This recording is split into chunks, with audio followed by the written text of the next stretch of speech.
कुल्टी विधानसभा के ward number 18 में आज भारतीय जनसंघ के संस्थापक डॉक्टर श्यामा प्रसाद मुखर्जी का जन्म दिवस बड़े उत्साह के साथ मनाया गया। कुल्टी विधानसभा अंतर्गत वार्ड संख्या 18 के भाजपा पार्षद अमित कुमार तुलसियान के आवासीय कार्यालय में यह कार्यक्रम आयोजित किया गया।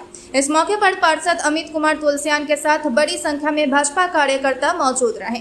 सभी ने डॉक्टर श्यामा प्रसाद मुखर्जी की तस्वीर पर माल्यार्पण कर पुष्पांजलि अर्पित की। कार्यक्रम के बाद वहां मौजूद लोगों के बीच मिठाइयां भी वितरित की गई। मौके पर पार्षद अमित कुमार तुलसियान ने कहा कि श्यामा प्रसाद मुखर्जी के कर्म और बलिदान को पूरे पश्चिम बंगाल के साथ साथ पूरा देश हमेशा याद रखेगा। इसी तरह हम उनके जन्म दिवस और जयंती मनाते रहेंगे और उनके बताए हुए मार्ग पर चलते रहेंगे। इस दौरान कार्यकर्ताओं ने श्यामा प्रसाद मुखर्जी अमर रहे के नारे लगाए और भक्ति गीत भी प्रस्तुत किए।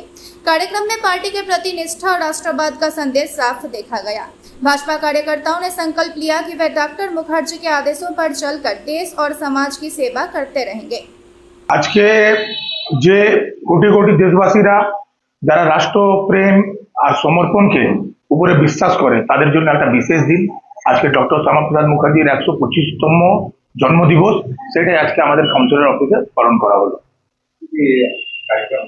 আমরা ওনাকে ওনার জন্ম জয়ন্তী মানালাম, যে এখানকার বাসিন্দা আছে তাদের মধ্যে আমরা মিষ্টি বিলি করলাম। Amit Kumar Tulsian, councillor, Asansol municipal corporation.